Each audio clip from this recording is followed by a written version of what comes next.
안녕하십니까. 저는 일신기독병원 정형외과 근무하는 김주용입니다.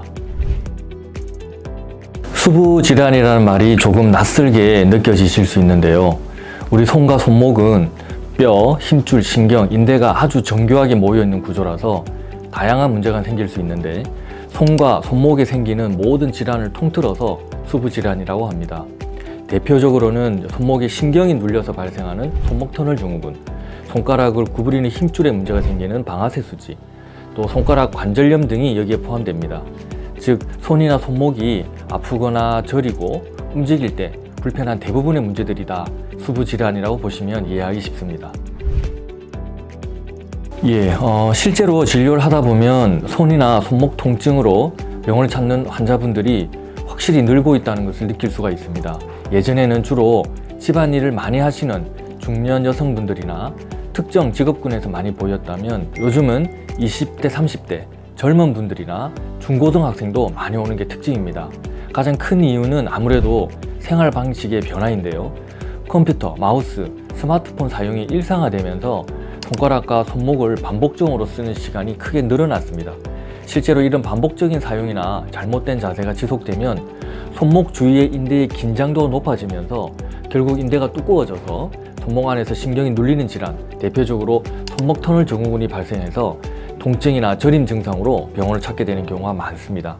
그리고 중고등학생들은 학업과 관련해서 장시간 글을 쓰고 문제를 풀다 보니까 손가락과 손목 주위에 근육통을 호소하는 경우도 많아졌습니다. 또 한 가지 특징은, 예전에는 조금 아프면 쉬면 낫겠지 하고 넘어가던 분들이 많았는데, 요즘은 증상이 반복되거나 일상생활에 불편을 느끼면 조기에 병원을 찾는 경우도 늘고 있다는 점입니다. 그래서 전반적으로 보면은 환자 수 자체도 늘고 있고 연령대도 더 넓어졌다고 느끼고 있습니다. 맞습니다. 실제로 많은 분들이 손이 저리거나 아프면 요즘 좀 많이 써서 그렇겠지 하고 단순한 피로로 생각하고 넘어가시는 경우가 굉장히 많습니다. 그러나 단순 피로는 손을 많이 쓴 날에는 아프지만 하루 이틀 쉬면 자연스럽게 좋아지는 경우가 많습니다. 그리고 통증이 심해서 약을 복용하게 되면 금방 통증이 호전되고, 복용을 중단해도 다시 통증이 발생하지 않습니다. 하지만 질환으로 진행하게 되면 쉬어도 호전이 되지 않고 오히려 더 악화되는 경우가 많고, 약을 복용해도 좋아지지 않고, 좋아지더라도 복용을 중단하면 금방 다시 통증이 생기게 됩니다. 그리고 밤에 잠을 깰 정도로 생활에 영향을 준다 하거나 근력이나 감각이 떨어지는 경우라면 확실히 질환으로 진행을 한 상태이기 때문에 검사와 치료가 꼭 필요한 상태가 되겠습니다. 수부질환은 특정 한 가지 연령대만의 문제라기보다는 연령대와 직업에 따라 조금씩 다른 형태로 발생하는 특징이 있습니다. 20대, 30대 젊은 층에서는 컴퓨터 작업, 스마트폰 사용이 많다 보니까 손목을 반복적으로 쓰면서 생기는 통증이나 조기 손목터널 증후군 같은 질환이 흔히 나타납니다.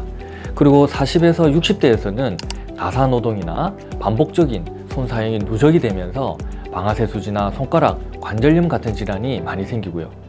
또 한 가지 특징적인 건 특정 직업군에서 더 많이 발생한다는 점인데요.